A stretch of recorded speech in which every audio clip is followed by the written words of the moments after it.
Oh, ikaw ba'y mahilig sa dukot? Kaya dukot ang tawag diyan. O, dili ka makasabot day kay Bisaya man. Ha? Dukot ang tawag sa Bisaya. Yung ang sa Tagalog ay tutong na kanin. Ang tawag naman sa amin sa bandang norte, Cagayan Valley, shout out po sa inyo. Asit inafi. O, mahilig ba kayo dyan? Yung tutong na kanin. Ha? Ang tawag sa English ano? O, anong English ng tutong na kanin? Learn to rise. O, wag mo munang i-search. Yan talaga ang lumalabas dyan. Okay?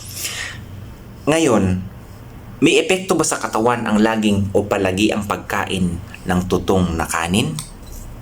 O kabayan, panoorin mo ng maayos to. Bakit nga ba natin niluluto pa ang bigas? Okay. Siyempre, pag niluto yung bigas, magandang kainin, malambot. At it aids para sa mapabilis ang digestion sa ating katawan. Ngayon, bakit mo kinakain yung tutong? Eh, ang tigas-tigas niyan. Mahirap i-digest. Overall, kabayan, kahit anong pagkain, pag overcook ang pagkain, yung molecular structure ng pagkain nasisira. Dahil dito sa molecular structure na to nasira, it can set a new range para mag-create or new stage para mag-create ng panibago na mas potentially harmful or dangerous structure. Okay? Kasi nasunog mo na na natutong. Ngayon, pag-usapan natin regarding dito sa kanin kasi yan yung ano. Yung tutong, okay, kapag overcook ang rice kabayan, yung amino acids niya ay meron niyang tinatawag na substance na lumalabas diyan sa kanin na tinatawag na acrylamide. Ano ba yung acrylamide? Carcinogenic po yan, kabayan. Okay? Cancerous.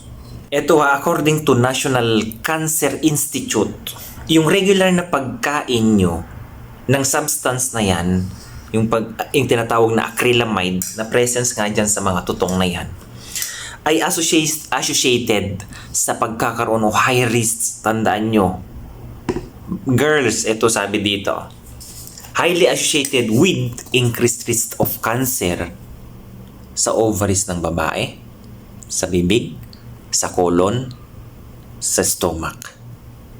Okay?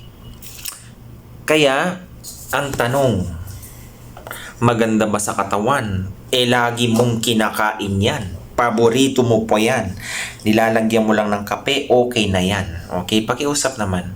Ako nga naamin ko, kumakain ako niyan. Pero hindi naman madalas. Okay? Nakasanayan na natin yan Hindi po ba?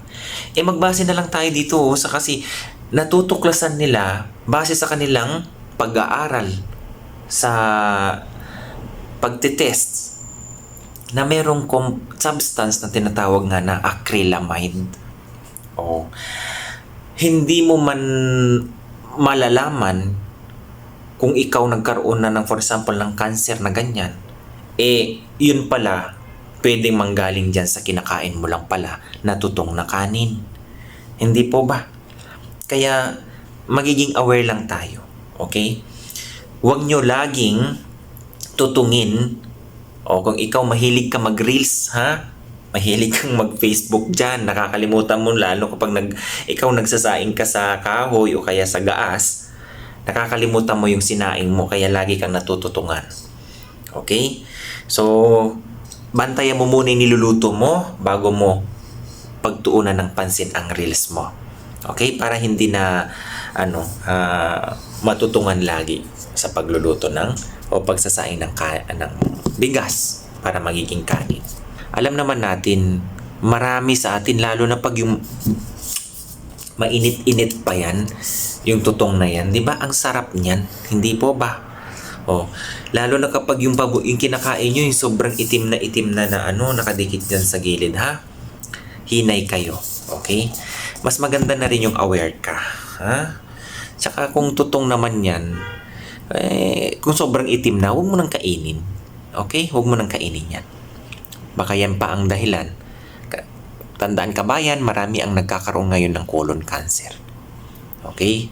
Kaya bantayan mo yung kinakain mo. Huwag mo nang kainin yan. Yung nagbablock na. Okay? Isang paalala lang po yan. Okay? Lahat tayo, kinagisnan natin kumain ng tutong. Pero pakiusap, dahil nga sa pag-aaral, uulitin ko, merong pong acrylamide, which is cancer nga siya. Nagkakos siya ng cancer. Carcinogenic siya. Okay?